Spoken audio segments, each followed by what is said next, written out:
What's going on, y'all? What's going on? This your boy Hen checking in, man. You know what I'm saying? Y'all already know got the crazy Jersey lineup finna hit y'all in the face real crazy. You know what I'm saying? Got a lot in store, got a lot to talk about. So y'all sit y'all butt in that chair, y'all sit there and don't go nowhere. We got a lot to talk about. Chill.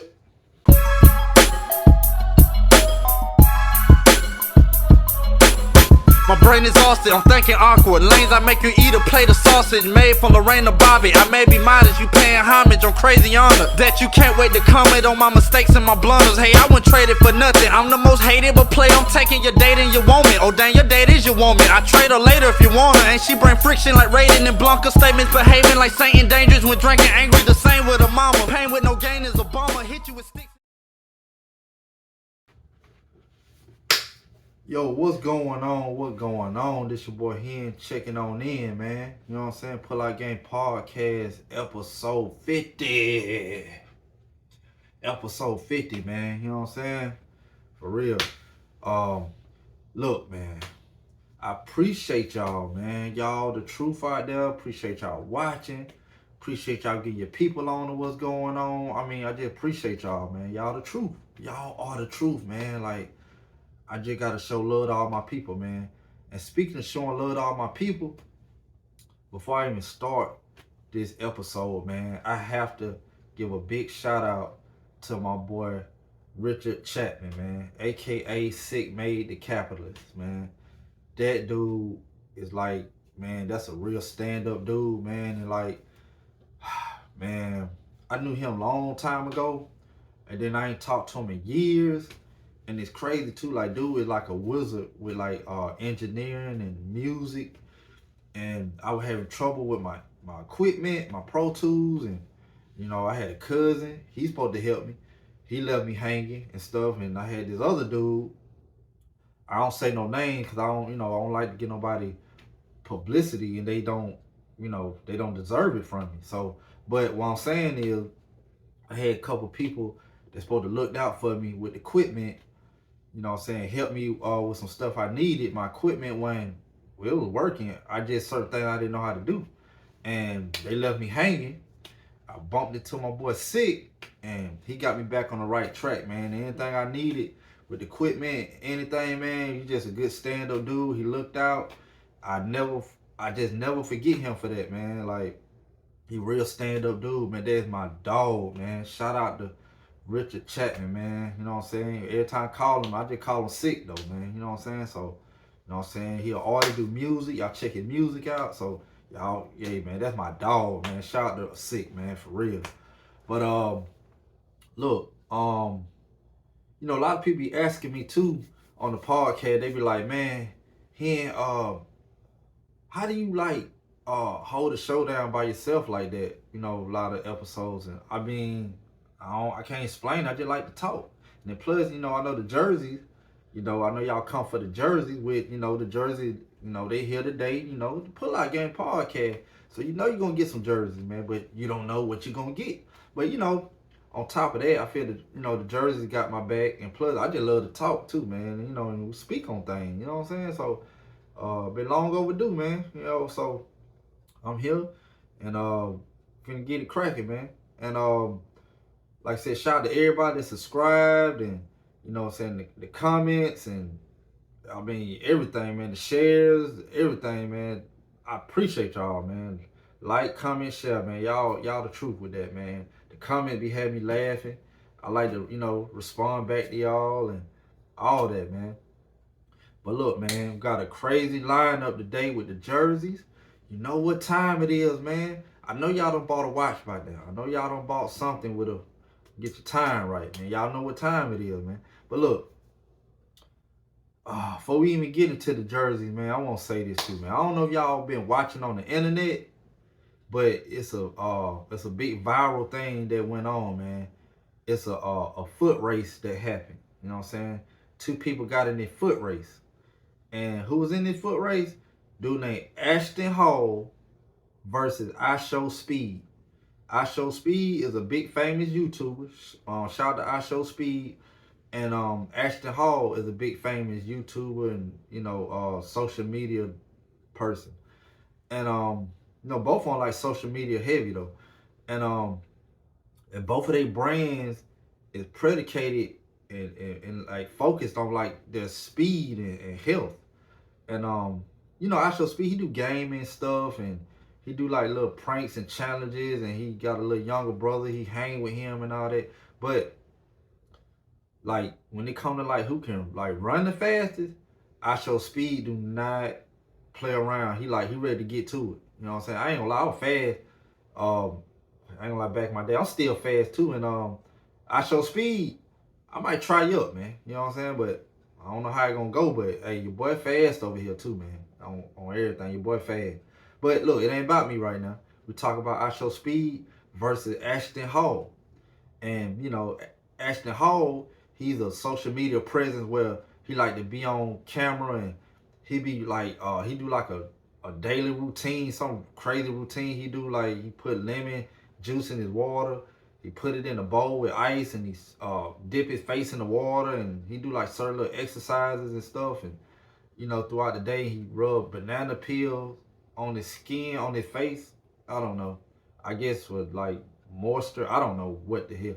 But he do a lot of that stuff, and he be racing against a 30-40 mile an hour car. And you know, I don't know why the hell he was running with DJ Khaled. DJ Khaled looked like a minivan parked sideways. I don't know. Like, I don't know, but it just didn't look right. DJ Khaled had his shirt off. But anyway, forget all that. What happened is, you know, basically what's going on there, you got Ishowspeed, his whole brand versus Ashton Hall brand. So it's like really the, you know, they ain't putting no money on it. It's really like the battle of the brands. Like whoever win, their rep gonna go up. Whoever lose, they stock gonna plummet a little bit with their rep. You know what I'm saying? So, you know, I seen the video. You know, Ishowspeed, you know, he a little younger.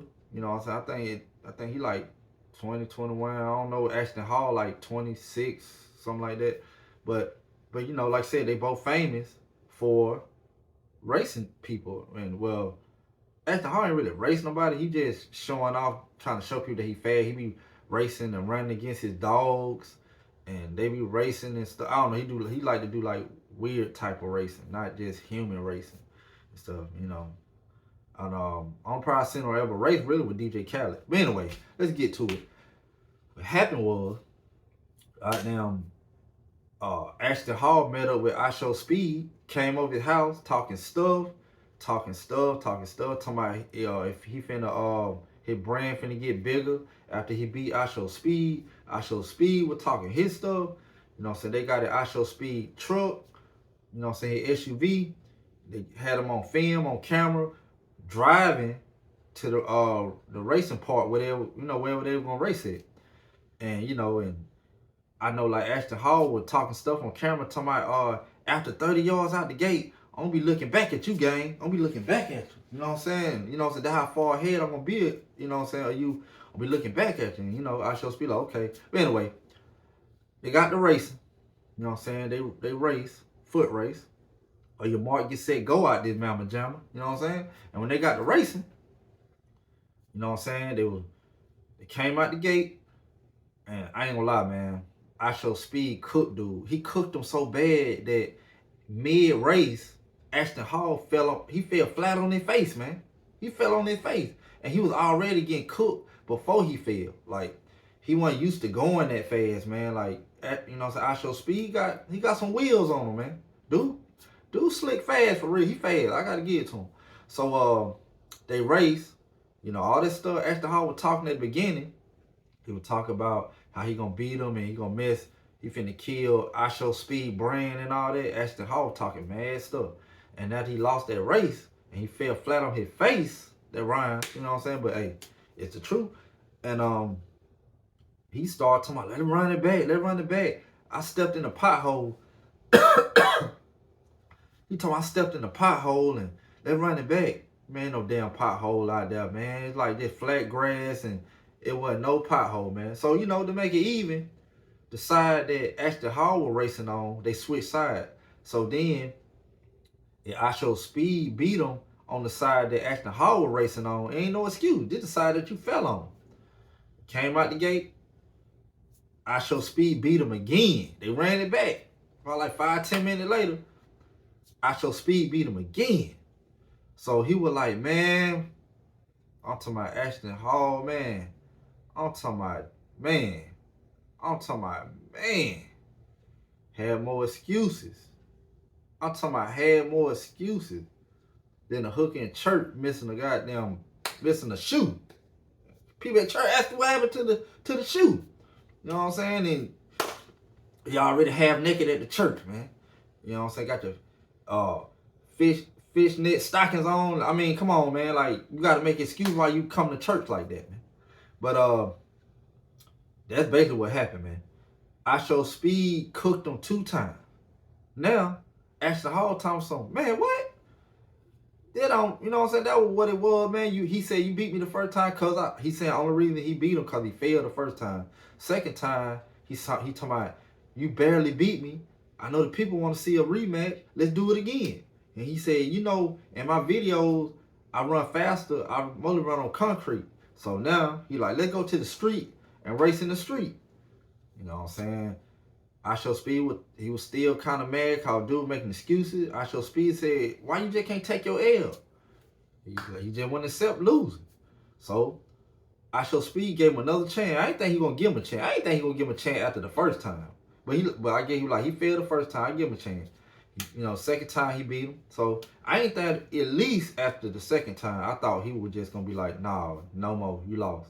It's been a lot of stuff that Ashton Hall was talking. And Ashton Hall got a third chance. They raced in the street on concrete. And if you watch the video, Ashton Hall, man, come on, man. He false started way before Ishowspeed. Like a little about a second before Ishowspeed, he took off first. He jumped the gun. And, you know, instead of like, you know, Ishowspeed said, look, you cheated. Like, Lord, let's get back in the blocks and let's run again. Let's redo it. He let him start before him. Ishowspeed let it rock. And he still caught up with him and beat him. I'm like, that's crazy. He still caught up with him and beat him. Now Ashton Hall turns a tie.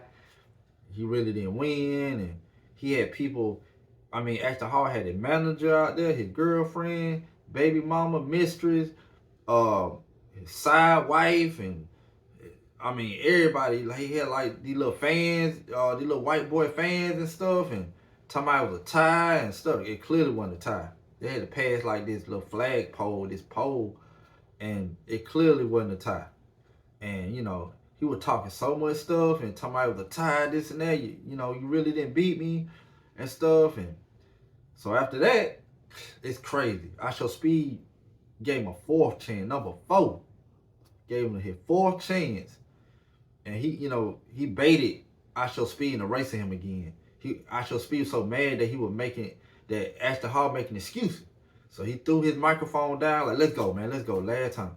And he cooked him. The 4th time, it was more convincing than all the other 3. And then, you know, he went home, and before he went home, he was talking stuff. Ishowspeed had a hand around Ashton Hall manager. His manager was there.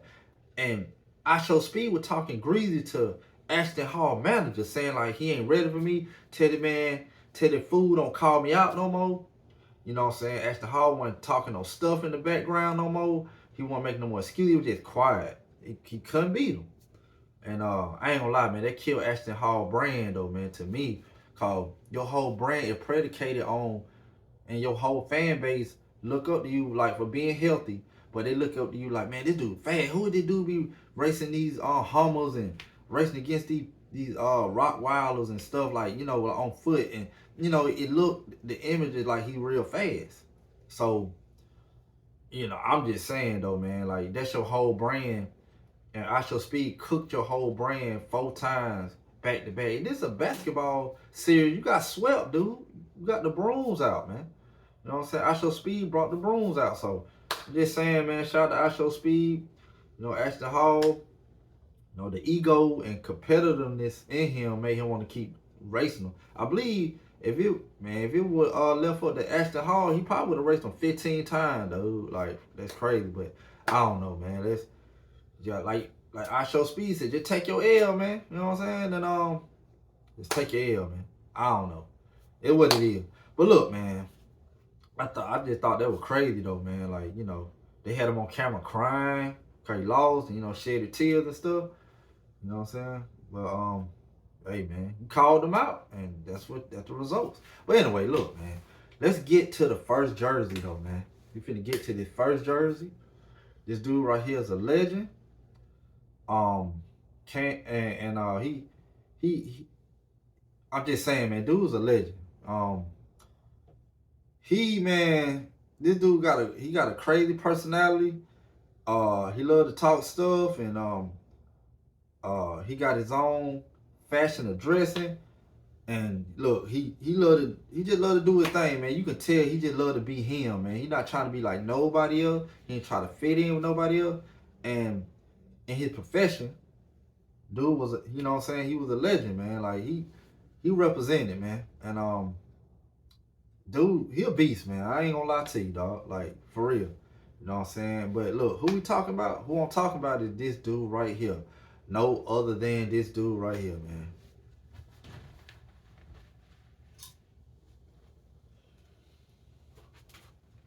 Man, who is this right here, dude? Come on, man. Who is this right here? Number one.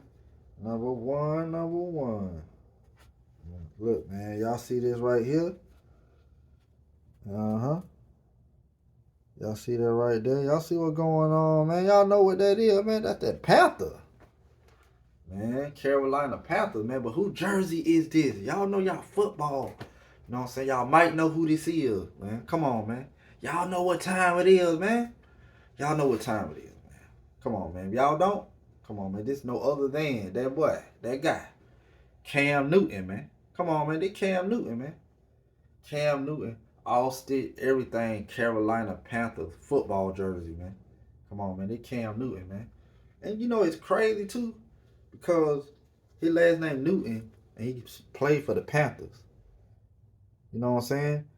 And who was the head of the Black Panthers? Huey Newton. You know what I'm saying? So it's kind of ironic, and you know, it's kind of like, damn, it's kind of, you know, damn, that's some crazy stuff, man. You put two and two together, man. The football player played for the Panthers. Black man, Newton, he played for the Panthers, and Huey Newton ran the Black Panthers. That's wild business, man. You know what I'm saying? But look, man, this Cam Newton right here, all stick everything Carolina Panther jersey, man. Ooh, this thing clean too, boy. Y'all stop playing with the guy. Yeah, man, Cam Newton, man. All stick everything, man. Let's talk about old Cam Newton, man. Yeah, man. Yep, turn around that way. Okay, hold on. We gonna get it.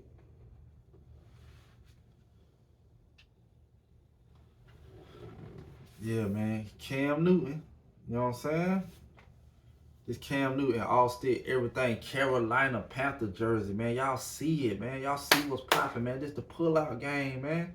This the pull-out game, man. And look, man, we talking about the Black Panthers and stuff, like, you know, got my Juneteenth shirt on, man. So it's like, you know, we rocking. I got the fist on, man. Got the fist up, man. Pump your fist up, man. Fist. You know what I'm saying? Fist. For real, man. But look, Cam Newton, man, the dude was a problem, man. Like, I love when Cam Newton was playing. I'm a fan of this dude. You know what I'm saying? I rock with his podcast, Funky Fridays. He had like wild guests, not wild guests, but the conversation be wild. But it be like good conversation, direct to the point. And dude, he do a thing. Then he got another podcast called 4th and 1. And on the podcast with 4th and 1, he was talking about the Ishowspeed and Ashton Hall situation too. And you just like, hey man, this dude got cooked though, man. Ashton Hall, you got cooked though, man. Everybody's saying it. You know what I'm saying? From Cam Newton on down, man. You got cooked, man. You know what I'm saying? But it's what it is though. But look, Cam Newton is he's an exceptional football player, man. Like, I mean, come on, man. And you know, a lot of people don't know, when Cam Newton was playing, like back in the day, okay, first of all, I want to say Cam Newton from ATL, Georgia, man. He's from Georgia. You're a Georgia boy, man. You know what I'm saying? Shout out to my state, man. You know what I'm saying? Georgia, man. Georgia all day, every day. But look, Cam Newton, man, growing up, he excelled in baseball, too. A lot of people don't know. He was a beast at baseball. And then, he did his football thing. But look, he was a quarterback. Dude was real athletic. He had athletic skill. He was a big dude, though. They said Cam Newton was so big that he was bigger than like the defense, like you know what I'm saying, like the opposing defense that he was playing against. He was quarterback. He was bigger than the defensive line. He was bigger than everybody. Like he was bigger than like the opposing team, like the whole defense. And he's the quarterback. He bigger than them. That's crazy, man. But like I could have pulled out the Cam Newton high school jersey. I had that Cam Newton high school jersey, and college jersey. He went to Florida. And you know what I'm saying? He was the backup for Tim Tebow. You know what I'm saying? Pulled that Tim Tebow out, Florida Gator jersey on one of the episodes. And we talked about the Cam Newton, him being the backup. So, it's one of them things though, but Cam Newton had to dip up out of there because he wanted to get his own shine.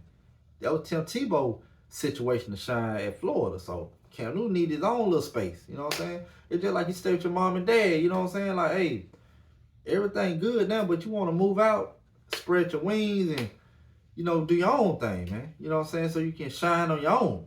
And basically, that's what happened, man. Cam Newton had to get up out of there. But look, we ain't talking about that. We talking about, Cam Newton got drafted to the Carolina Panthers. You know what I'm saying? He got drafted to them boys, man. And I think I want to say 2011. Yep, 2011. And he got drafted, man, and dude took off, man. I know, like, his first game that he played, man, his debut with the Panthers, man, he threw for 422 yards, man. I mean, like, what we doing? 422? 422 yards, man. And then the second game, he got even better. He ran, you know what I'm saying, that he threw for 432 yards. He threw an extra 10 piece on that bad boy, you know what I'm saying? With the sauce, probably with the fries. But yeah, 422 first game, and second game, 432. So I'm like, damn. And then I think he passed for 2 touchdowns too, first game. So like, yeah, I mean, Cam Newton, he was well on his way. Won Rookie of the Year, well deserving. I mean, dude did his thing, man. I mean, what can I say? And then, he started punching his way through. And, he made his way to the Super Bowl. You know what I'm saying? Where they played the Denver Broncos. And I'm not going to lie, man. I'm not going to lie. I was going for Carolina. I was going for the Panthers. Like, I mean, I ain't going to lie. A lot of people wanted Cam Newton to win, man. They were just rocking with Cam, especially, like, you know what I'm saying? He was a black man, came from nothing. And, doing his thing. And, I think that year too, he won MVP that year. Like, he won the MVP. He was, you know what I'm saying, the NFL, he was the NFL MVP that year. So, like, come on, man. Like, everybody rooting for him, especially a lot of people from Georgia. A lot of people knew he was from Georgia. Some people didn't, but a lot of people knew he was from Georgia. He was from Atlanta. And they want to just see, like, the home state kid. They want to see him do something. And, like, that whole year, Cam Newton been balling. Like, you know what I'm saying? He been, like, on top of his game with, you know what I'm saying, as a quarterback. Won MVP and just a beast. And then it's like, I was like, because, Denver got the defense. They had Von Miller and the boys, because Peyton Manning was Denver Bronco quarterback. But let's be honest, he really didn't do nothing. You know what I'm saying? Peyton Manning really didn't do nothing for real. He really didn't. You know what I'm saying? The defense is what helped the Broncos win. But I was going for the Panthers. They came up short. And it just like, I don't know, man. It just like Cam Newton wasn't his regular self, man. You know what I'm saying? He was getting sacked a lot. He wasn't knowing how to run out the pocket right. And, he usually got a nice run savvy on like when to run and like when to pass and, throwing between the lines of the defense. And I mean, he just knew what to do. But like when the Super Bowl lights hit, when the lights got hot and start flashing for real, it's like, I don't know, it's like Cam, he didn't feel like himself. It didn't feel like it was Cam Newton, man. It was somebody different, man. But and then it's one big play that a lot of people talk about, and they hunt Cam Newton to this day. He'll tell you about it. But he said it took him a while to get over it. You know what I'm saying? I don't know if he really got over it, man. I think he's just saying that so everybody else will shut up talking about it. But the one big thing in the Super Bowl, when Cam Newton, he like fumbled the ball in the pocket. And then like there was a like pivotal, crucial time for them to keep that possession, man, because they had a chance to kind of, to get back in the game. And instead of him diving for the ball, he just really just sat there, really just stood there and just watched his teammates and watched the Denver Broncos like try to get on top of the ball. And he just it just looked crazy though. I know at the time me and my dad were watching, we were like, damn, why he didn't try to recover the football and dive on the football.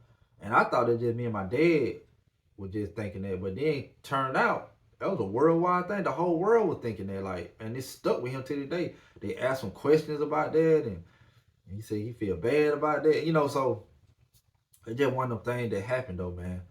But Cam Newton, man, I mean, I don't know. I feel like they blackballed him out the league though, man. They did like a Colin Kaepernick.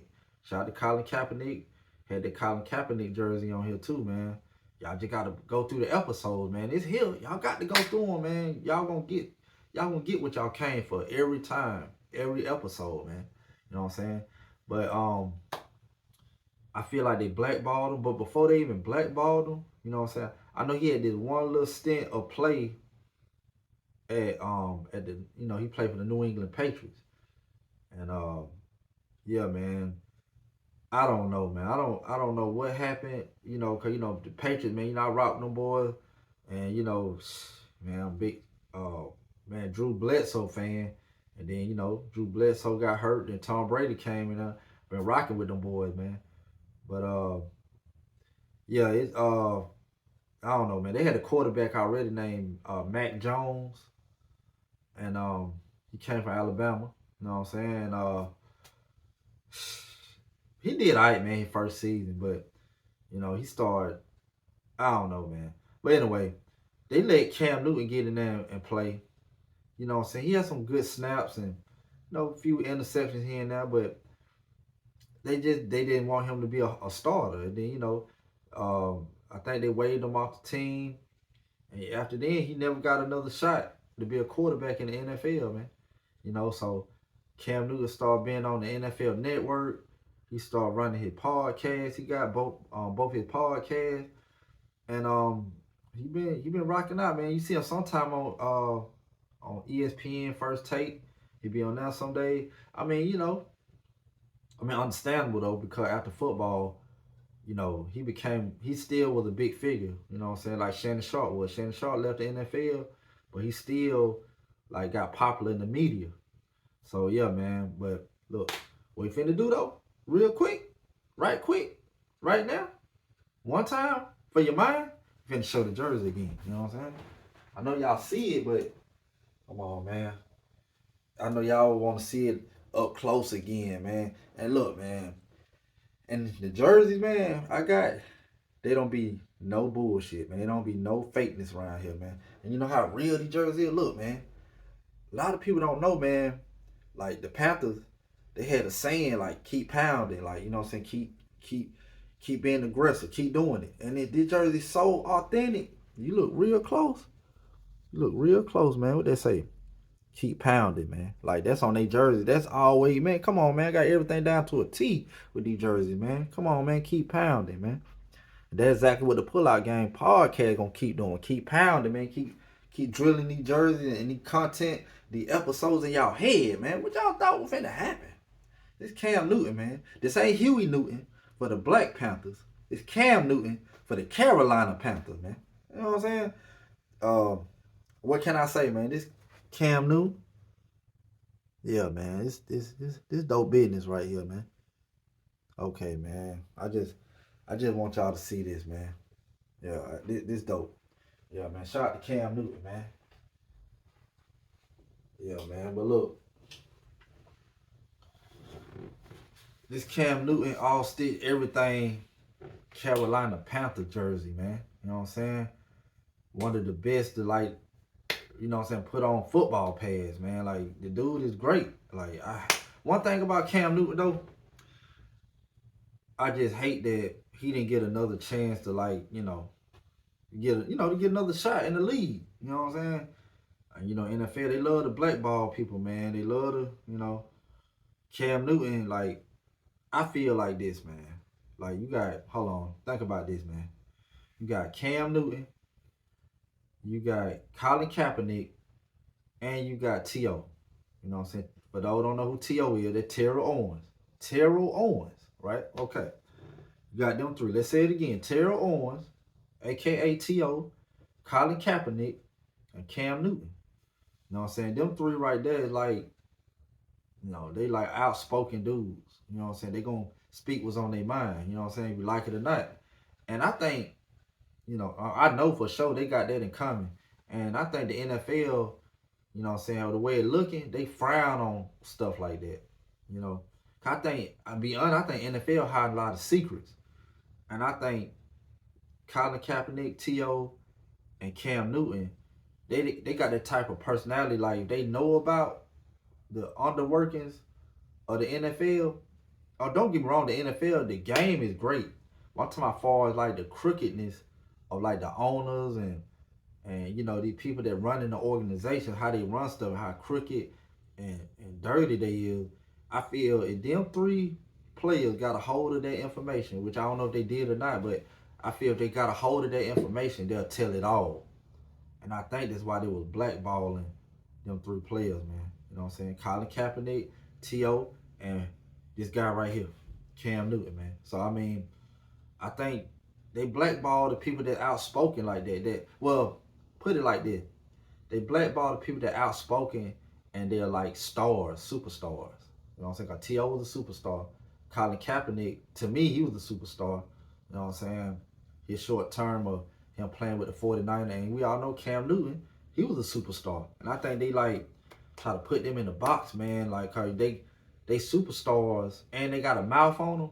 You know what I'm saying? For like they talking stuff and never know what's going to come out their mouth. And whatever they say, the people going to listen. It going to resonate to the people. So, and they scared like they secrets going to get out. And they people going to believe it and look into it because these big stars are saying it. So I think that what happened, the reason Colin Kaepernick, T.O., and this boy right here, man, Cam Newton, you know what I'm saying, was out the league, man, blackball. You know, of course, we know what happened with Colin Kaepernick about the knee situation and all that. But, hey, man, I think they used that, you know what I'm saying, to get him out the league. I think it was deeper than the knee situation, man. You know what I'm saying? Because there's a lot of other players that did the same thing. They ain't kicked out the league. Of course, let's be honest, too, Colin Kaepernick, his last season with the 49ers, it wasn't too great. But I tell you this, though. That season he had with the 49ers, that wasn't too great. It wasn't bad enough where he shouldn't be in the league no more. No, it was just a down season, man. I mean, he just not too long ago had took y'all to the Super Bowl. You know what I'm saying? The lights went out and, all that stuff. And, Beyonce, halftime, I don't know, all that. But anyway, yeah, man, it wasn't bad enough for him to get kicked out the league. It wasn't bad enough for Cam Newton to be out the league. It wasn't bad enough for T.O. to stay out the league. It let me know, man, it's more than what, you know what I'm saying, than what you see. There's a lot of stuff behind the scene, man. But look, man, this Cam Newton, man, dude had a great legendary career.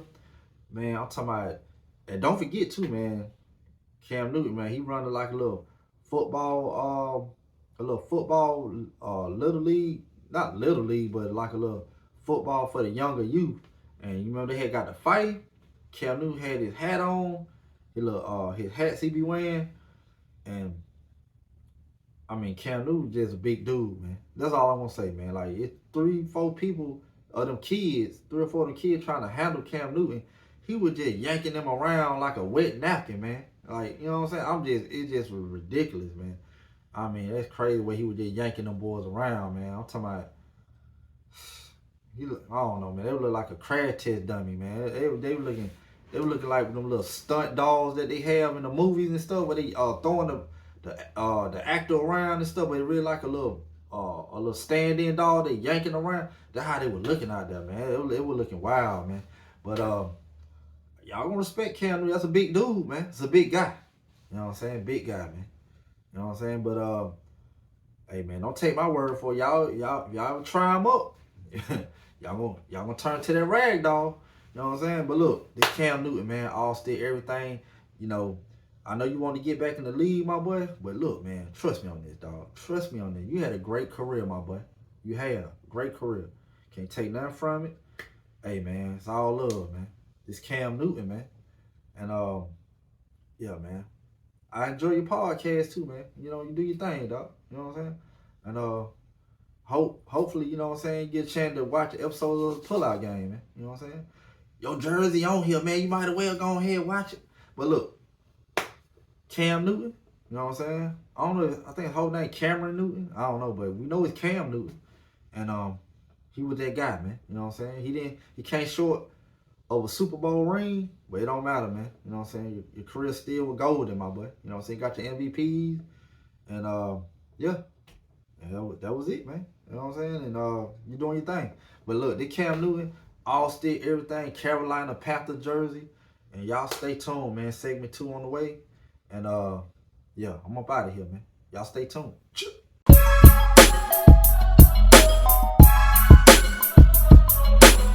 My brain is exhausted, I'm thinking awkward. Lanes I make you eat a plate of sausage made from Lorena Bobby. I may be modest, you paying homage on crazy honor that you can't wait to comment on my mistakes and my blunders. Hey, I wouldn't trade it for nothing. I'm the most hated but player. I'm taking your date and you want me. Oh dang, your date is you want me. I trade her later if you want her. And she bring friction like Raiden and Blanca. Statements behaving like Saint dangerous when drinking angry. The same with a mama. Pain with no gain is a bomber. Hit you with sticks. What's going on, man? What's going on? This your boy Hen checking back on in, man. I know y'all ain't went nowhere. I know y'all still sitting in y'all seats, man. You know what I'm saying? It ain't over with yet, man. This segment 2 to the Pull Out Game podcast, man. And I appreciate y'all sitting there, because I know y'all sitting there. You know what I'm saying? I know y'all peeping somewhere, looking around. You know what I'm saying? At the podcast episode, man. This episode 50, man. 50, man. We ain't talking about no police. We ain't talking about that dude with Get Rich or Die Trying, man. We talking about 50, man. Episode 50, man. You know, hey, man, it's a small leap for other big YouTubers, but it's a big leap for somebody like me. You know what I'm saying? So, yeah, man, just having fun, like I said, man. And look, man, the episode's gonna keep coming. The jersey gonna keep coming. Y'all just never know what's gonna get pulled out. Y'all just never know. And look, man, I know a lot of y'all been asking me or telling me that y'all like the intro to the podcast, you know, and the intro is an intro to the podcast, but it's actually a full song.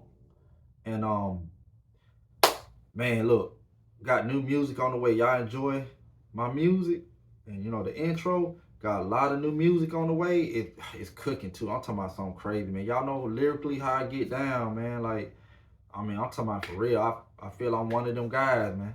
I know I'm one of them guys, you know what I'm saying? But I appreciate y'all showing love. And you know what I'm saying? A lot of people been listening to my old music, Go Hard or Go Homeless series, 1 through 5. And yeah, man. Just been getting it out there, man. But look, I enjoy doing both of them, man. I enjoy the podcast work. I enjoy doing the music. So I you know, I'm busy with both. So, you know what I'm saying? But you know, I always had a knack for these jerseys. You know what I'm saying? So now I got this massive collection, man. You know, got to get it out there, man. The same way getting the music out, got to get the jerseys out, man. Got to get the content out, man. And then plus, like I said, I love to talk too, so got to get my personality out. Like, got to let people see what time it is, man. But look, man. Like I said, I want to thank y'all, man, for like all the love and like, you know what I'm saying, just all the love, man. Y'all the truth, man. I know I say that a lot, but that's how much appreciative I am of y'all, man. You know what I'm saying? So, you know, y'all rocking with the kid, man. I'm rocking with y'all too.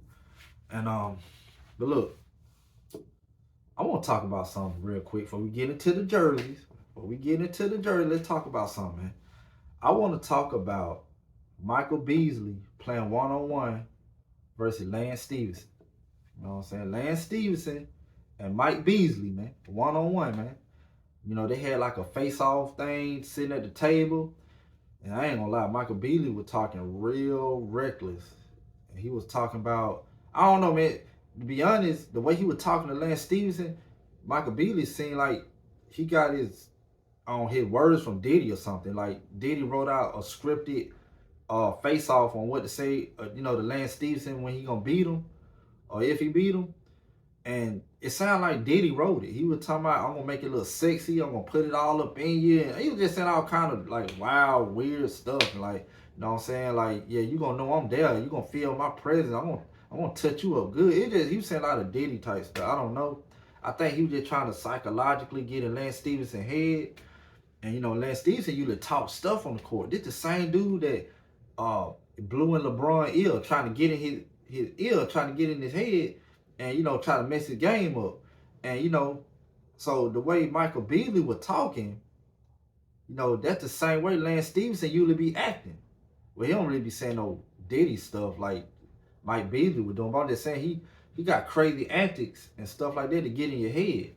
And Michael Beasley, he was so wild, reckless talking. Lance Stevenson didn't know what to say. He was like, man, this dude crazy. Like, he was quiet as hell, man. Somebody like they got duct tape over their mouth in the library. I mean, he was quiet as hell. He wasn't really saying that. He was just like stunned that Michael Beasley was saying all this. So, the face-off came, and they were talking they stuff about who gonna win, and they said something about I'm gonna score 12 or 13 points before you, and then like if you do that, we could put up like a extra like 500,000 or something. I don't know. They were putting up money. They were talking a lot of money, but they were playing one-on-one for 100,000 for 100K. Okay, and yeah, they went out there and played, man, and it was a controversial like one-on-one, man, because Lance Stevenson got into it with like, Mike Beasley fans or homeboys, and they almost got to fighting, and it was just a lot of stuff, man. They played, I think they played to 30, and Michael Beasley ended up beating them, man. They were, at first it was kind of neck and neck. Then Mike Beasley, he just started pulling away, man, and he ended up beating them 31-21, and yeah, he won. He was talking that Diddy talk, whatever that was, and I don't know, I guess it worked, but not even just that though. Dude got game though. Like Mike Beasley, he got game. A lot of people saying and regarding him as the best one-on-one player, like out of like any retired basketball player, like that's still in shape, that can play. They saying he the best. They saying he can cook a lot of NBA players in the league that's already still playing. I don't know. I had to see, how he get down with that. So I really don't know, how that would go. But at the end of the day, Mike Beasley, he held his own. He did his thing. And he took the W, man. And what can I say, man? Now, Carmelo, he came out and said, like, ain't nobody beating him one-on-one. And, and he was like, ain't nobody gonna beat him. And Mike Beasley, he responded. And the way Mike Beasley be talking, I would think he gonna say something real crazy and greasy, like real crazy. But he did though. He was like, look, that big bro, basically saying, I don't want no smoke with big bro. That's my dog. You know what I'm saying? Cause I think Mike Beasley, when he was in the league, he played on the team with the Knicks. And I think Carmelo was on the team. So they probably like played one-on-one before. And or Beasley just see how he get down from day to day. You know what I'm saying? With his offensive skill that Carmelo got. And he probably like, shit, I seen it firsthand. I know dude probably beat me. I don't want no smoke. I don't know. You know what I'm saying? But he said that big bro, man. I don't want no smoke with big bro. So, that's what it is. And personally, me though, y'all know if I had to pick a one-on-one player out of anybody that picked up a basketball, you know who I'm going with, man. Y'all know. Y'all stop playing, man. Y'all know I'm going with that guy, KD, man, Durant, man. And crazy too, called Beasley and Durant, they grew up together. Like, they played AAU ball and a lot of, they grew up together around that same area, the DMV area, and they know each other. So, but I'm picking KD over whoever. Like, whoever want to put up, I'm picking KD, man. Like, the dude he's just different. He's something different, man. That's my guy, man. That's my GOAT, KD. You know what I'm saying? Him and Jordan. You know what I'm saying? But KD, that's my GOAT, man. You know what I'm saying? I don't give a damn who got to say about what. That's my boy, KD. So what? What? You know what I'm saying? You know what I'm saying? But anyway, look, man. Look here. Look here. We finna get into the next jersey, man. Y'all know what time it is, man. And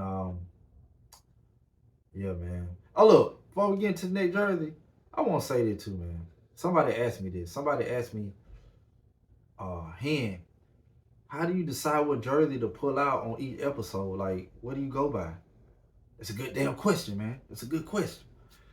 And what do I go by? I don't know, man. It's just like a feeling. I go through, look at the jersey, and you know, I try to be strategic. I try to be like, okay, I pulled that jersey out last episode, and then I looked through it, and I'm like, okay, what about this jersey, this episode? I'm trying to like just be strategic, like, you know, I pulled this jersey out, so let me switch it up and do this one or something like that. I don't know, I just be strategic with it, man. But be honest though, man, I'm gonna tell y'all something. Out of the whole podcast, like setting up the microphones and you know, talking and all this stuff, man, that you see on the podcast, the hardest part of the podcast, I repeat, the hardest part of the podcast is picking out what jerseys to pull out for the next episode. Like, you know, a lot of people say that, like, that's a good problem to have. It is. But at the end of the day, it do kind of like, it's not a problem, but it is like, it's kind of like, you know, I don't know, it's a hard thing to do. Just put it that way, because, you know, people say you can pull out any jersey, it gonna hit. But you know, in my head, I don't look at it like that. Even though I feel like any jersey I pull out is gonna be a hit, but I still try to be strategic on like who I pull out. You know what I'm saying? On what jersey I pull out. You know, maybe like I said, I can pull out any jersey. Y'all gonna like it. Y'all, I don't gain y'all trust, right? Like, you know, y'all rocking with the pullout game. Y'all know it's the home of the wildest, craziest, most dangerous, most unique jersey collection of all time on the planet. Stop playing. But I still try to be strategic for y'all, man. You know what I'm saying? I do this for y'all, man. You know what I'm saying? I collect jerseys because I love to collect jerseys. But this podcast, you know what I'm saying?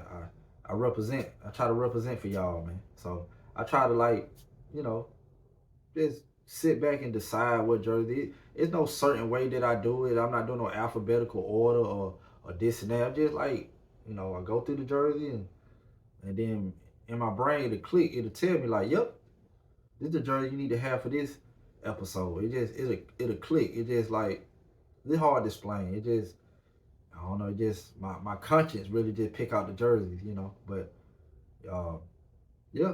So that's how I decide or decipher how, you know, what jersey gonna get pulled out, man. But either way, they gonna get pulled out, and I got y'all, man. But look, man, let's get into the next jersey. The next jersey, this dude right here is so monumental, and I don't want nobody to like underestimate this dude, man. Like, he is a monster. You know what I'm saying? I won't say too, rest in peace to this dude, man. And he a beast. He a certified beast. And I feel he didn't get enough flowers, man. And he didn't get enough flower cigars. He didn't get enough props, credit. And I'm gonna tell y'all why too, though. You know what I'm saying? But look, who we talk about, the legendary, colossal, great, elite player that we talking about? This dude right here, man. Come on, man. Let's go, man. Let's do it. Let's do it. Let's do it. Yeah, man. This dude right here, man. Yeah, man. Y'all don't know who this is right quick. You know what I'm saying? Just of yet, y'all don't know who this is, but this dude is like, he one of a kind, man. One of a kind. And, man, he don't get enough credit. They don't talk about him enough. I said enough. They don't talk about him enough. And he just slept on, man. He just slept on. Very, very slept on. And he had a short-lived life. Very short-lived life, man. But this the Homestead Grays, man. This a Negro League jersey, man. And who we talking about, man? Talking about this dude, Josh Gibson, man. Josh Gibson, man, for the Homestead Grays, man. You know what I'm saying? Damn, man, Josh Gibson, he is so slept on, dude. Like, I love the jersey, the texture of the jersey, all stitch, everything, as you can see. And then it got, man, come on, man. Yeah, man, it got the Mexican right in the aisle now, too, man. Like, you know, the sponsorship or whatever. But look, then you got name right there, Josh Gibson, man. Come on, man. Yeah, Josh Gibson, man. This a dope jersey, man. You know what I'm saying? Then you got the, come on, man. What? Got the Homestead H right there. Come on, man. The Homestead Gray, man. Yeah, man. This jersey is so dope. I love this jersey. Come on, look at this, man. Come on, man. Yeah. Yep. And y'all gotta give this man more credit, man. Come on, man. Let's talk about this dude, man. Let's talk about this guy. Man. Josh Gibson, man. Come on, man. Josh Gibson, he was born in 1911, man. But get what he was born in, man. Get what he was born at. He was born in Buena Vista, Georgia, man. Buena Vista, Georgia, man. They ain't far from here, dude. That's like 45 minutes away. It's like nothing from here, man. It's like not nothing from here, man. It's like next door, man. You know what I'm saying? This dude was born in Buena Vista, Georgia, man. You know, like that's crazy. And he was born in 1911, man. Come on, man, 1911, the Negro League, Josh Gibson, man. 1911, and he made his Negro League debut in 1930, man. You know what I'm saying, with the Homestead Grays, man. The Homestead Grays. And, you know, like I said, Negro League, you know, you got him, Satchel Paige. You know what I'm saying? Like, you see, even Jackie Robinson, man. You know what I'm saying? Had his time in the Negro League, man. Back then, you had to go through that, man. Like, to even kind of be considered, you know, in the MLB. But, you know, the MLB, they didn't show no love to, like, a lot of black players around that time at all. Like, 1911, he was born, and so he got his Negro League debut in 1930. The MLB, man, Major League Baseball, was not showing no love, man. If you want white skin, you know what I'm saying, one night then. You know, basically what they were saying. So, but it's crazy though, man. Josh Gibson is so slept on, man, because let me tell y'all something, man. Josh Gibson was hitting like, you know what I'm saying, cause I know like they say Ty Cobb, you know, he had the batting average record of 366, but they had like Josh Gibson, he was hitting like 375, 374, 385. Like he was hitting, you know, batting average like that. You know what I'm saying, for the Negro League average of his career. And they were saying like the dude was on pace to like, you know, rest in peace to Josh Gibson too. He died early. But dude was on pace to like to break like Barry Bonds' record. You know what I'm saying? Cause I think Barry Bonds, he hit 762. Like his whole home run career. Cause Hank Aaron, he hit 755. And Barry Bonds, he hit 762. So when he passed Hank Aaron, then, you know, Barry Bonds had 762. He was the leader. And rightfully so. But Josh Gibson, you know, they try to record as much, you know, of his stats as they could. They try to keep much stats as they could. But back then, you know, wasn't no TV, wasn't no social media, wasn't none of that stuff going on. So it was hard to keep up with that stuff, man. But they got a lot of stuff wrote down and, you know, documented, you know, best as they could. They said the dude was on pace. If he was alive and you know, and all this, man, he would have had like over 800 home runs. Like, you know what I'm saying? Dude hit like 84 home runs in one season one time. You know what I'm saying? Cause Barry Bonds, he hit the record for 73 in one season. And like, that's crazy. Josh Gibson hit 84 home runs in one season. He was breaking mad records Like these big colossal records, he was breaking them like that, breaking them. Cause nobody stop dude. Like he was a catcher too, man.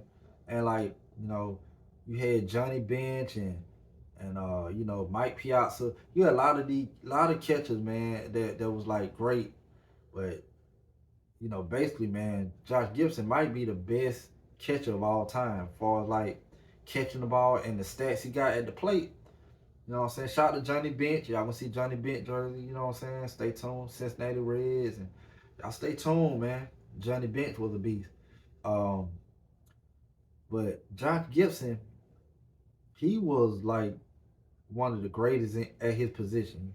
Might be one of the greatest ever, but the thing is though, Josh Gibson wasn't allowed in Major League Baseball because he was a black man. You know what I'm saying? And I'm just saying, we came a long way, y'all. We done came a long way. A long way.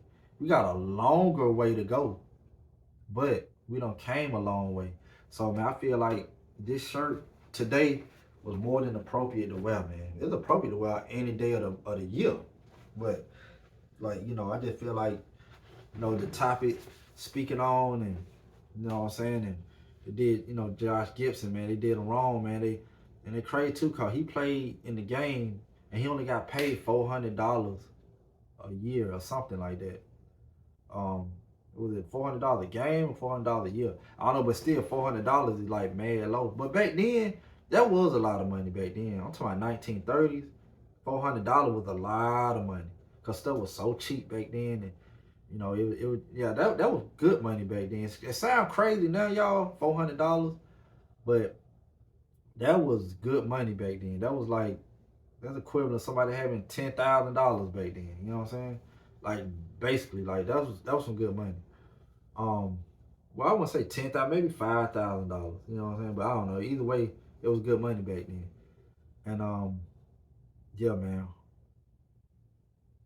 I just feel like Josh Gibson, man, he don't get it just due. And appreciate like his contribution to the game, what he did. And Josh Gibson, he ended up marrying a girl. She was young though. I think she was like 17. Like that. Back then, men were dating like real younger women back then. For some reason, one frowned upon. I don't know why. I don't know. But he ended up having 2 kids with her. And I think Josh Gibson Jr. and Helen Gibson. He had a girl and a daughter. A daughter and a son. And and I think during birth, the wife she had complications and she died. And then when she died, he started getting detached from like human like contact and just stop reaching out to people. He just like disconnected himself from the world, man. You know what I'm saying? He wasn't even like in tune with his kids a lot, man. He spent himself like going on the road. When baseball season over with, he'll join the Cuban league or something like that and play over there. And he just wasn't around the kids like that. Not that he hated his kids, it's just that he didn't want to get heartbroken by somebody he get close to again. They leave him like what happened with his wife. He just shut down. And and I think him and his kid, they didn't have a close relationship because of that. And yeah, he just didn't want to get close to nobody, not even his own kids, man. And he got into a depression. He started drinking a lot, and then he started getting depressed and started drinking so much. He started getting into heavier drugs. He started like doing like cocaine and heroin and all that stuff. And yeah, man. And I know he ended up having like like sharp like headaches, like they were real sharp. And he thought it wasn't nothing. And then ended up finding out he passed out, took to the hospital, found out he had a tumor in his brain. So it's like, you know what I'm saying? He didn't want to get no surgery because he felt it would get worse. We got to go get checked, y'all. Got to. And then we can help it. We got to get the surgery. We got to get what we got to get, man. We got to get this stuff. But yeah, man, he just rolled it out, man. And until whatever happened. And then Josh Gibson, man, he ended up dying at 35, man. dude was hitting like colossal home run, man. He was hitting like 500-foot home runs, man. 500-footers, home runs over the gate, man. This was like way before steroids were ever in the picture. Way before they were saying, court cheating bats and all that you can hit with. Dude was just on top of his game. He had it, dog. Like, he had it. You know what I'm saying? The dude was hitting like Can't Get Right on the movie Life with Eddie Murphy and Martin. He was like Can't Get Right. I'm not saying he was slow like Can't Get Right, but he damn sure was hitting like him. You know what I'm saying? And yeah, he was getting right on that field, man. Like, Josh Gibson was not to be played with, man. And they don't really count his stats a lot like that because it's Negro League, man. They don't like put in the book for like Major League, but he is the second, I think, the second Negro League player to get inducted in the Hall of Fame, man. Even though he was in the Negro League, they inducted him to the Hall of Fame, man, for Major League Baseball, man. So yeah, man, that's the least they could do. And yeah, man, shout out to Josh Gibson. And y'all already know what I'm finna do. Y'all know what time they're finna show the jersey. Josh Gibson, man. Stop playing with old Josh Gibson, man. Yep. Come on, man. Josh Gibson, man. Homestead grade, man. Dude, Buena Vista, Georgia, man. Buena Vista, Georgia. Come on, man. What y'all talking about, man? This Josh Gibson. I'm talking about one of the elite players, man. But he didn't get his shine for real. He didn't. He just didn't get his shine, y'all. He didn't get his shine for real because he's in the Negro Leagues. The Negro League, man, they try to wipe all your stats, all your accomplishments, all your skills under the rug, man. You know what I'm saying? It's sad they gave a league called the Negro League, man. Because you got a league playing because of your black skin. Because of your black skin, you have to have your own separate league. It's nothing but skin. It's darker skin. Like, it's skin, man. That's crazy. It's skin. It's strictly skin. And that's why they did people like that, cause somebody's skin color. I still can't get over that. I talk about that when I talk about a lot of these black athletes back in the day. Come on, man. That's crazy. They did these players like that, man, cause of their skin. It's skin, man. Do y'all hear me, man? It's skin. It's skin, y'all. I'm just saying, man. But yeah, man. Man, that's a sad business, man. You know what I'm saying? Shout out to Josh Gibson. He died, man. He died when he was 35 years old, man. Josh Gibson was number 35 years old. Like, that's sad, dude. 35? He was 35 years old, man. He ain't really lived life yet, man. Damn. Rest in peace to Josh Gibson, man. Like, dude was on pace to have an 800 home run career, man. Like, 800 home runs in his career, that's shattering what Barry Bonds did. That's shattering what Hank Aaron did. But at the time, they weren't allowing blacks to be in the majors. You know what I'm saying?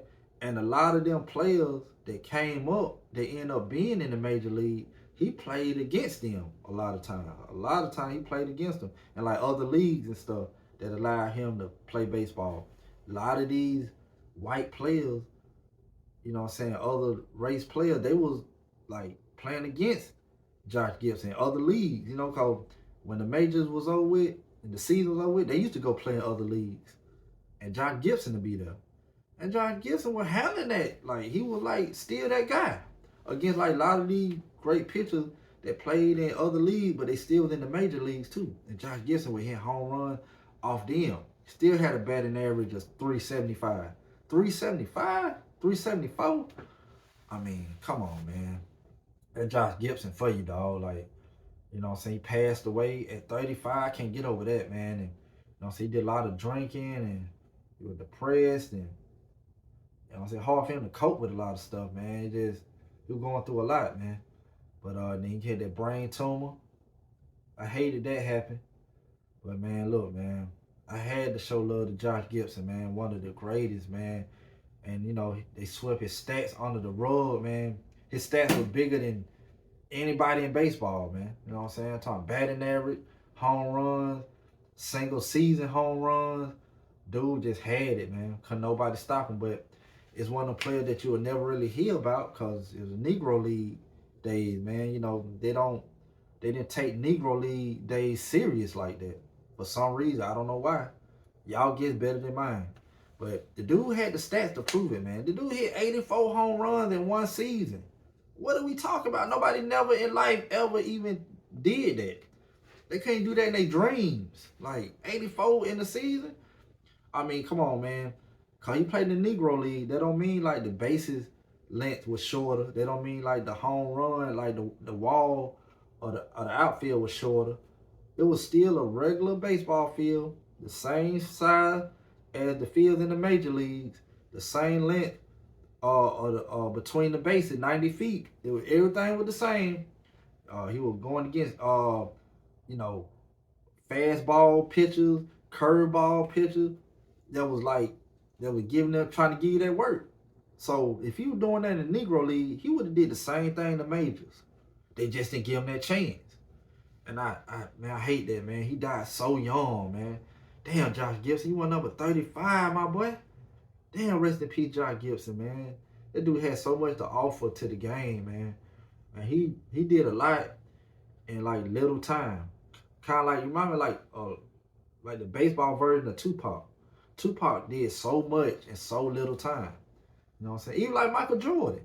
Michael Jordan, you know, a lot of these players these days, they playing like 20 seasons. You know what I'm saying? They playing, you know, all these seasons and stuff, but Michael Jordan accomplished so much in like 11 or 13 seasons. You know what I'm saying? Yeah, man. But, you know, he really didn't play them in the season with the Bulls either because, you know, one season he got hurt damn near like the whole season. And then, you know, like he had foot injuries and stuff like that. And then, you know, he took them 2 years off with the Bulls. You know what I'm saying? To go play baseball. So it's like, man, you know, gotta appreciate somebody that did so much in so little time. Like Josh Gibson, man. So yeah. But yeah, man, this Josh Gibson, man, one of the greatest to ever like play baseball, one of the greatest to ever pick up a bat, like point blank period, man. This Josh Gibson, man, had to show love, man. And yet I had to get my math right for the Bulls, man. I forgot how much time Jordan put in with the Bulls, man. That's my bad, man. You know what I'm saying? So, but you know, got to show love to Jordan.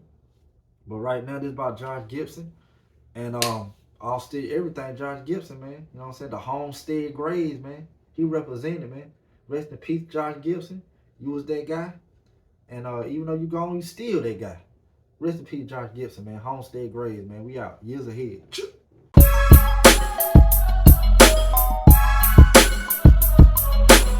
My brain is exhausted, I'm thinking awkward. Lanes I make you eat a plate of sausage made from Lorraine and Bobby. I may be modest, you paying homage on crazy honor that you can't wait to comment on my mistakes and my blunders. Hey, I wouldn't trade it for nothing. I'm the most hated, but play I'm taking your date and your woman. Oh dang, your date is your woman. I trade her later if you want her. And she bring friction like Raiden and Blanca. Statements behaving like Saint and dangerous when drinking angry. The same with a mama. Pain with no gain is a bomber. Hit you with sticks.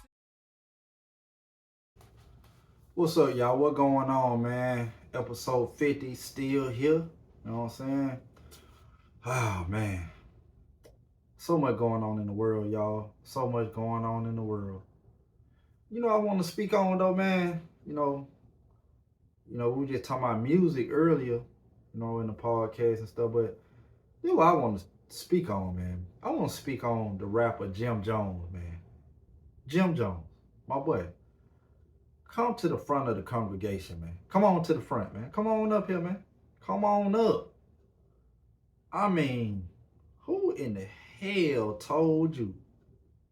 Who in the hell put some information in your brain cells, and told you that you was on the same rap level as Nas? Nasir Jones? Mr. Illmatic? Who told you, Mr. Bowling, that you was on the same level with Nas, the great, the GOAT, the legend? Like, he one of the GOATs to me, man. Like, Nas is like, he in my top 5 all time for MCs, rappers and stuff. Like, always been in my top 5. You know what I'm saying? Um, Jim Jones, you got balling. You know, you got a lot of songs with Dipset, and you got some songs on your own too. You know what I'm saying? And doing your thing, but you are nowhere near on Nas level. You know, Fat Joe and Jadakiss, you know, he was on their podcast, and Fat Joe brought up about some kid was saying like, you know, Nas and Jim Jones is saying like, you know, basically saying like, you know, Nas wasn't on Jim Jones level, and he doubled down on it, saying like he basically saying he better than Nas. Who the hell told you better than Nas? Dog, I could get Nas from the fifth grade. The fifth grade Nas. I'm talking about just learn how to color inside the line Nas. He could beat you. And Nas was in fifth grade. I'm talking about what we doing here, man. You're not on Nas level. Who the hell pumped you up? See, I know what it was though, man. He was sitting next to Jadakiss. And basically, I think he still feels salty that he lost in that verses. Dipset versus the Locks. He lost in that verses. And he still salty. The dude that did smash you, like he bodied you. He like outdid you, outclassed you, out rapped you. He's sitting right next to you in the podcast. And so now you feeling like you could be anybody. You know what I'm saying? You pumping your chest out, man. You could be, you know, Jadakiss. You could be, no, you better than this person, that person. You know, you supposed to be confident. You supposed to be feeling like you the best at what you do. But come on, man, like down talking Nas like that. Nas ain't bothering nobody. Another thing, he said he got more Billboard entries than Nas. He told me check the stats. You know these folks on the internet gonna check the stats, man. You know they gonna do it. Too much access and too much information, too much Google going on for it to not to be checked. You know they were gonna check it, man. You know they were. And they saying you got like what 2 entries or something like that on the top 100 Billboard chart. They said no, I got like 27. You know what I'm saying? I don't know. You got like 3 or 4. No, I got like 27. Like, what are we doing here? Then you saying like you don't went gold and platinum. Check the stats. Nas got like 7, 8 platinum albums. I think he got like 6 or 7.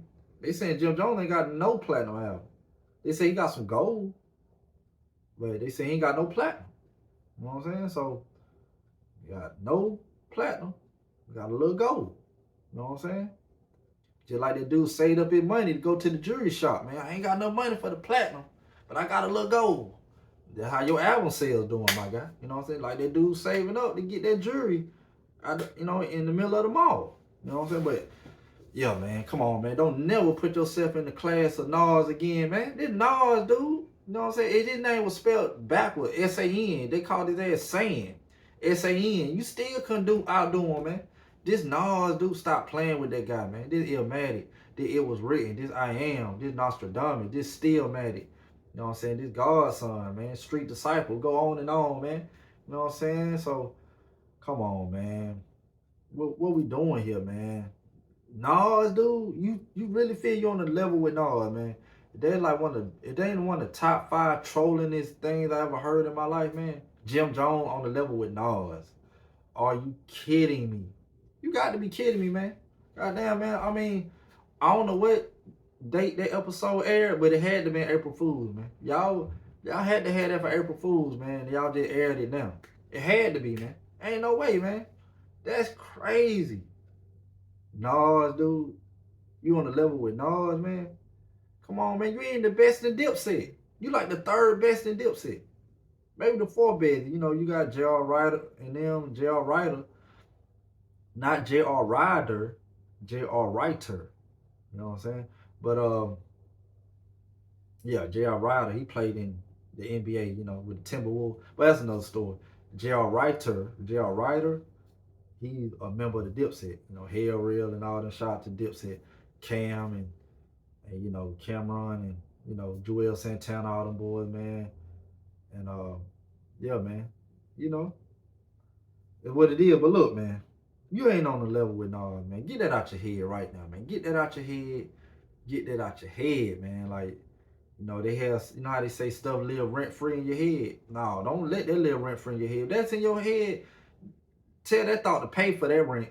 Ain't no way in hell you should be saying you on the level with Nas, man. You ain't on the level with none of them greats, man. Big, J, Nas, Eminem, you know what I'm saying? Like it's classes, levels to that, man. It's like you're not on that level, man. Stop it. Stop it, man. Like your biggest record ever by yourself was balling. I mean, you know it. Let's be real. That was balling. You did your thing with that. Like, you know, it took off. You know, I ain't really big into like big time radio records too. You know, it gotta be a real hit that I like. You know what I'm saying? And don't get wrong, balling was hitting. Jim Jones did his thing, but man, Nas got countless hits and asking like what type of hits Nas got. Are you kidding me though? Like, first of all, Nas like made If I Ruled the World with Lauryn Hill. You know what I'm saying? Nas made I Made You Look. Nas made even the Genuine song like You Owe Me. You know what I'm saying? You owe. You know, pay me back like his money I spent. You know what I'm saying? Um, I mean, but Nas, like I said, he got the commercial hits too. He got You Can Hate Me Now. Nas got hits though, man. You know what I'm saying? We just know Nas for like being like the lyrical, conscious, like dude that raps and stuff. But Nas got hits though. Like we talking about hit. Nas got way more hits than you, Jim Jones. Like, you know what I'm saying? You got like a big hit. Don't get me wrong, but Nas got way more hits. You know what I'm saying? Like, come on, man. You know, I don't think Nas had one hit by itself. That's the only time we give Jim Jones over Nas.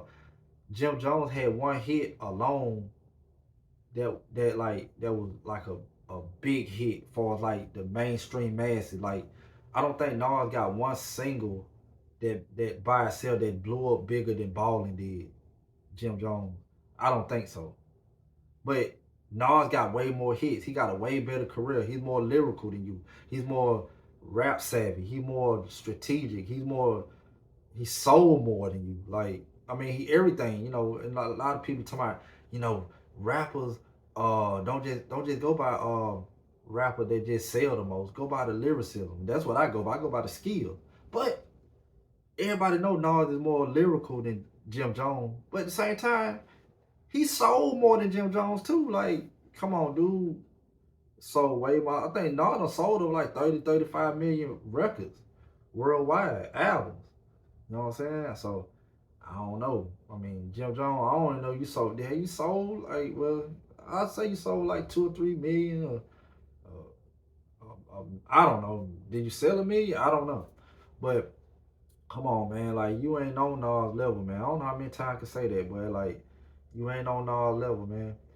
Just like a Geo Metro gets shined up and cleaned and waxed, and you trying to compare it to a Lamborghini, and a Geo Metro, but you think yours all that because you just got your washed and shined. It's a Ferrari, man. The Ferrari could be in the mud for like 30 days and rained on and tree branches all over it. It's still why I do that Geo Metro. Like, this a Lamborghini, Ferrari, like them type of cars. Like, what we doing here? You're the Geo Metro, man. You're shined and it's waxed and all that. But you know the car, but you still that Geo Metro, my guy. I'm sorry. You know what I'm saying? Just put some gas in it and go on about your business, man. Don't even try to stand next to that Lamborghini, my guy. Don't do it. Don't do it. That's crazy, man. But like I said, you ain't the best in your own group. You number 3. Don't get wrong. I like some of Jim Jones' music. It just, when you start talking that type of talk, I'm like, come on, man. Like, what we doing here, man? But shout out to Jada Kiss too, man. Fat Joe, he got a lot of stories to tell. A lot of people saying his stories is like made up, and I don't know if they made up. I ain't here to judge that. I listen to it. I grew up listening to Fat Joe. He with the group DITC, Digging in the Crates crew, and he got Terror Squad later on with Big Pun and them boys. So I rock with Fat Joe. He a legend out here, man. A lot of people try to clown him, but Fat Joe a legend out here in my book. Shout out to Fat Joe. Jada Kiss, I love how humble Jada Kiss is.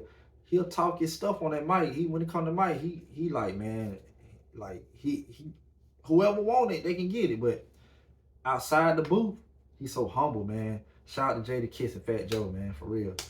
But and you know, and Jada Kiss, great as he is, Jada Kiss would never say that he's greater than. No, he just humble.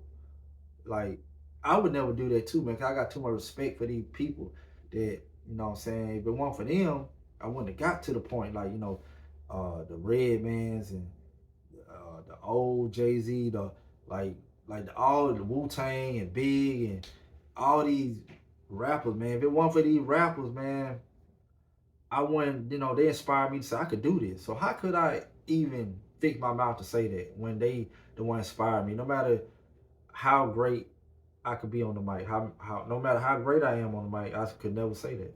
I got too much respect for these artists, man. I grew up listening to them, man. Like they're like superheroes, man. Like you do, like, man, it was a pivotal time in my childhood, in my life, my teenage years. And come on, man. I can never disrespect them. Could never disrespect the greats, dog. But Jim Jones, he should have humbled himself. Cause everybody been getting on him about that bad, and well deserved. He should have got on. They should have got on him too, man. You ain't on Nas level, man. I don't even think you got rap Nas' daughter, dude. Stop it. Oh, that's crazy. That's crazy, dude. But look, man, we're gonna get off that Jim Jones situation, man, cause clearly, man, that man take his medicine that day. I'm just saying, he did not take his medicine. Whatever medicine he needed to take that day, he did not go through the proper precaution to take that medicine. You know what I'm saying? Pour the medicine in your hand, right now, put it in your mouth, drink the water, whatever you want to flush it down with, and yeah, man, get your mind back on track, my guy. Cause you say I cannot rap Nas. You on a level of Nas, like, I'm done. I'm done with that, dog. That's crazy. But look, man, shout out to his clique, though. You know what I'm saying? Dipset. You know what I'm saying? They made a big mark in hip hop. You know what I'm saying? I could never take that away from them. I could never take that away from them, man. Like, come on, man. I'm just saying, like, they did their thing, man. Like, they have Camron, Jewels, and all the boys. I got to give them their prop, man. I got to call it like I see it, man. And, yeah. But look, what we finna do now? We finna get to the next jersey, though, man. That's crazy that Jim Jones said that. I'm still thinking about that. I'm sorry, y'all. I can't believe he said that. But look, man, we finna get to the next jersey. The jersey finna pull out is, man, this dude, this dude is a trip, man. He a trip. And like, man, in a good way. He had you laughing, good dude, and he a wild boy, man. But we just got finished talking about Jim Jones, right? And talking about the Dipset and Camron and the boys, Joel Santana. We just got finished talking about them and the crazy stuff that Jim Jones said that came out his mouth, that like spilled out his mouth about Nas. But anyway, man, I know y'all like, damn, what the hell they got to do with the next jersey, though? You know what I'm saying? I don't know. Maybe y'all should find out. So the next jersey finna pull out is no other than this dude right here, man. Oh, boy, to the boy. Who is this right here, man? Come on, man. Y'all see the jersey, man. All stick, everything. The Manhattan Center, man. Come on, man. The Manhattan Center?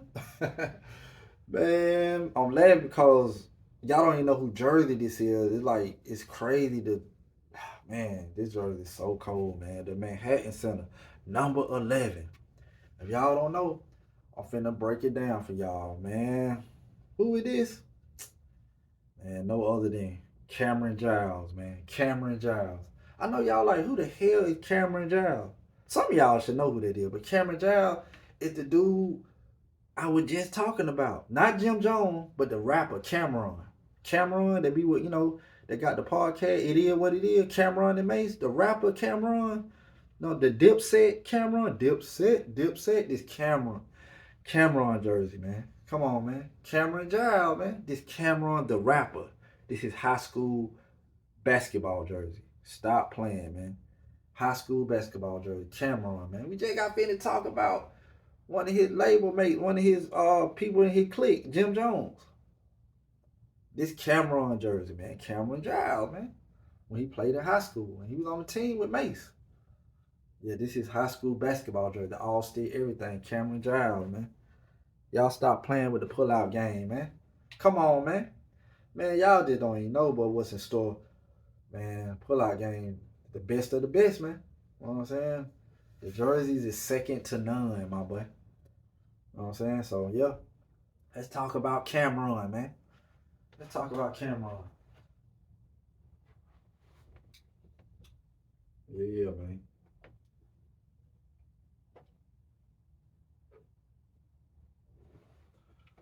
Yeah, this Camron, man. Cameron, Camron Giles, man. Yeah, man. Hold on, man. I'm trying to. Hold on, man. Y'all stay with me real quick. Y'all stay with me. Hold on, man. 1 second. Hold on.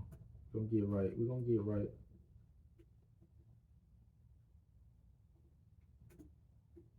We're gonna get right. Hold up.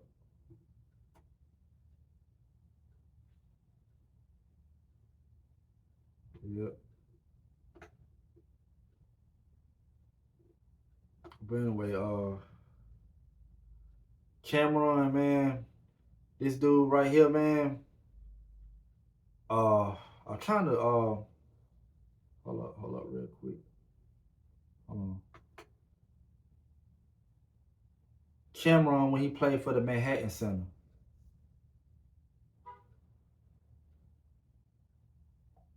You know what I'm saying? Anyway, yeah, I'm trying to pull some up. But anyway, man, Camron, man, dude, like I said, man, he was in high school. It was for the championship. They came up short, and him and Mace, they had a fallout over that. And you know, later on, you know, Camron he got in the game, you know, because of Mace. Mace introduced him to Biggie. He rapped for like forever, like in front of Biggie, man, and Biggie like, oh, this dude can spit. He gave him to his homeboy, uh uh Diaz, on Diaz Entertainment.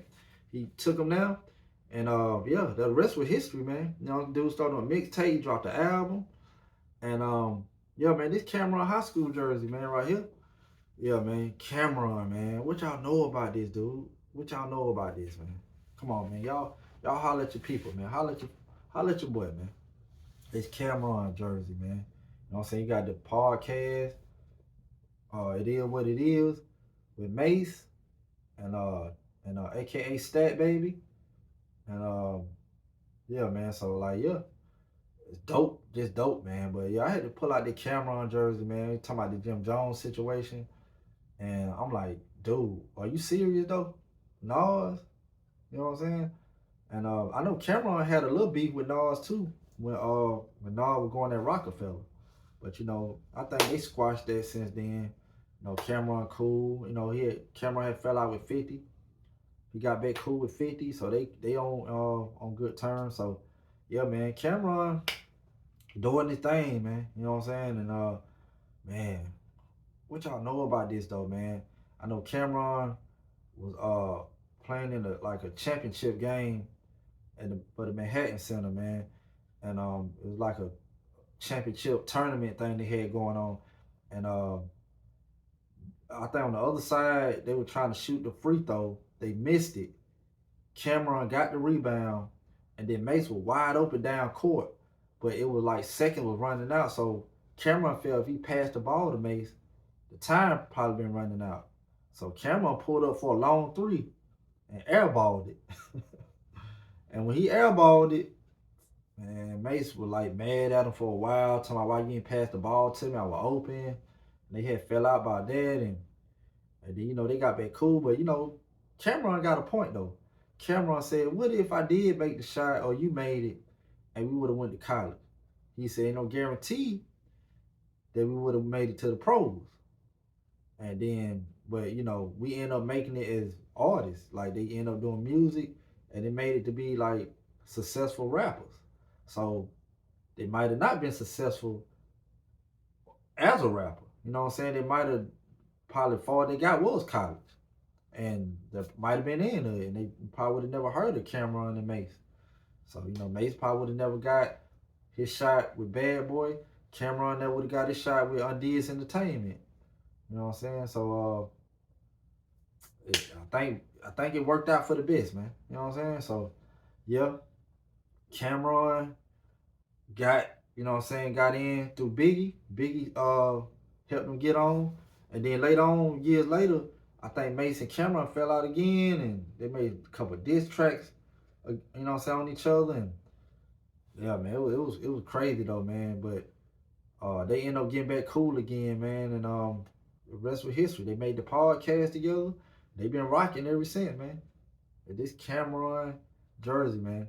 I remember Camron. My favorite song that Camron, lyrically, my favorite song that Camron did was this song he did with 357. And it had the Magnum PI beat. You know what I'm saying? Yeah, with 357, man. That's a dope song, man. Like, I think that was his first single off his album, Confessions of Fire and stuff like. But yeah, that was a dope album, man. And he ended up doing like another album, SDE, Sex Drugs Entertainment. Yeah, and yeah, he did the third album, Welcome Home. That when he got with Rockefeller, and, you know what I'm saying? But I mean, you know, he did the song Old Boy, then he did the Dipset, you know what I'm saying, group albums, all that stuff, man. So yeah, man, shout out to Camron, man. Only bad look Camron got on his record or his resume when he went against the Locks. You know what I'm saying? The verses. That's the only thing, man. Like, it's crazy. But hey, you know, like they say, you can't win them all. You know what I'm saying? Unless you Mayweather, I guess. You know what I'm saying? But yeah, man. Shout out to Camron. I know y'all see the jersey. Finna show it again. And my bad for the Paul, man. I'm trying to look up some. I had some of his stat pulled up, but it went away. I don't know what happened. I don't know, man. But you know what I'm saying? But it's all good though. Here for the jerseys. And this what you gonna get, these jerseys. But yeah, look. It's Camron, man. It's Camron, man. High school basketball jersey, man. Let's show it again.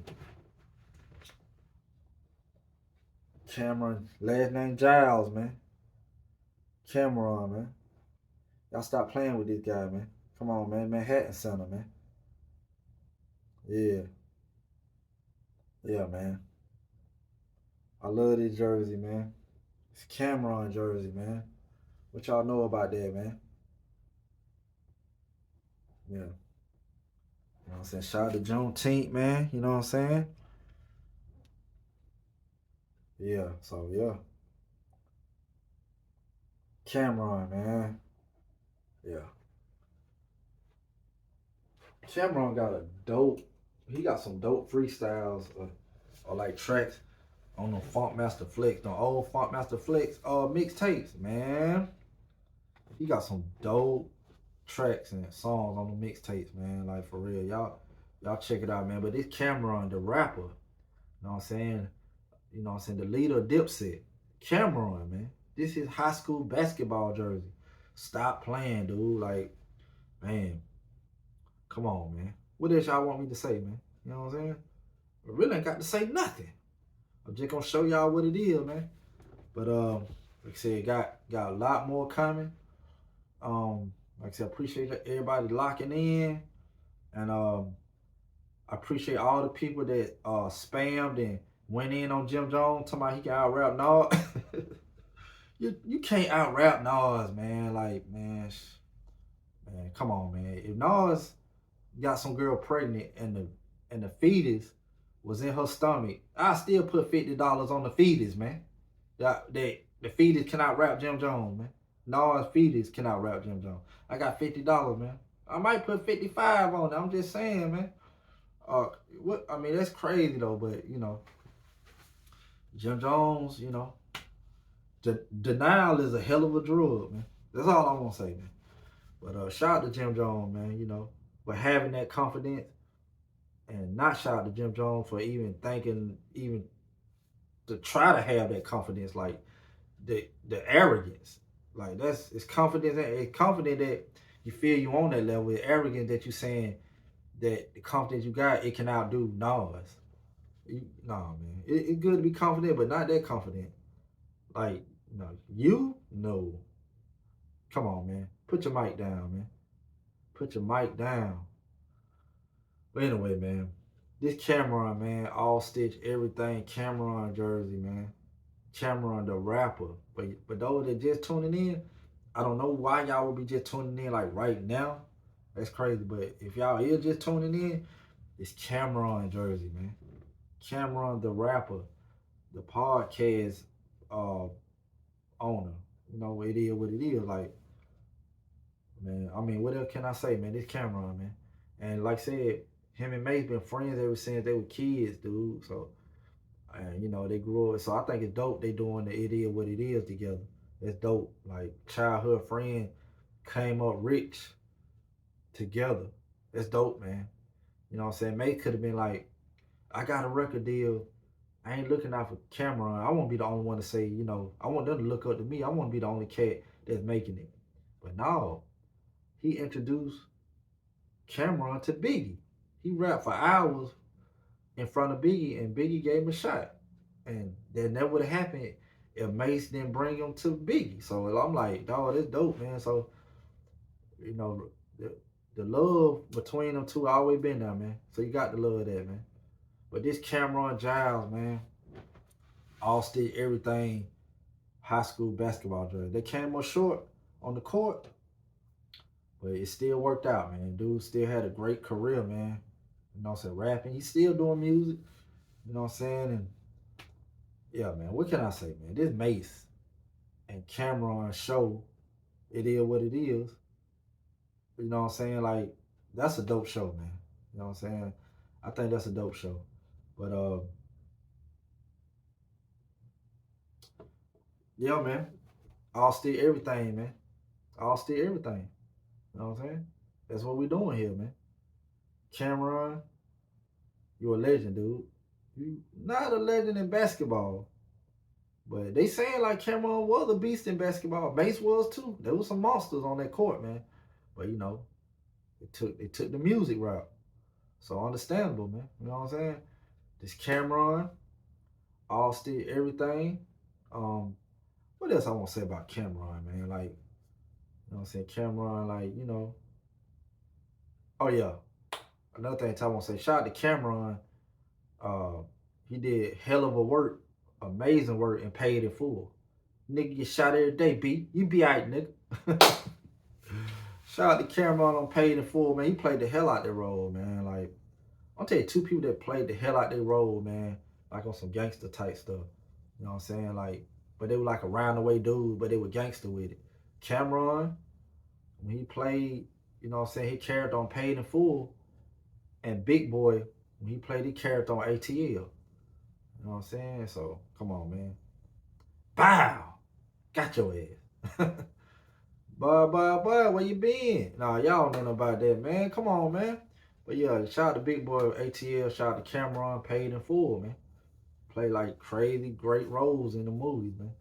You know what I'm saying? It made the movie shift to the direction it need to be in, both of the movies, man. They brought that sugar to the Kool-Aid, man. But look, man, this Camron, all stitch, everything, high school basketball jersey, man. Camron, man. Camron Giles, man. Like, that's his name. Y'all look it up, man. But yeah, this Camron, man. And they got highlights on YouTube of him missing that shot too, man. You know what I'm saying? And the Camron's still a legend. And Mace was mad at hell that game too. Mace was mad. He wide open. Camron didn't pass the ball. But I understand why Camron didn't pass the ball. Time running out. And he was just trying to make a split, quick decision fast as he can. And, you know, it didn't work out, man, that life. But look, still turned out to have great careers, man. Rap career probably been better than their basketball career. You know what I'm saying? Never know. So, but they had great careers, man. So can't knock that. But yeah, man, this Camron, man, all still everything. High school basketball jerseys, man. The Manhattan Center. Camron Giles, man. You know what I'm saying? And I'm up out of here, man. Y'all hold that thing down. Years ahead. When drinking angry, the same with a mama. Pain with no gain is a bomber. Hit you with sticks.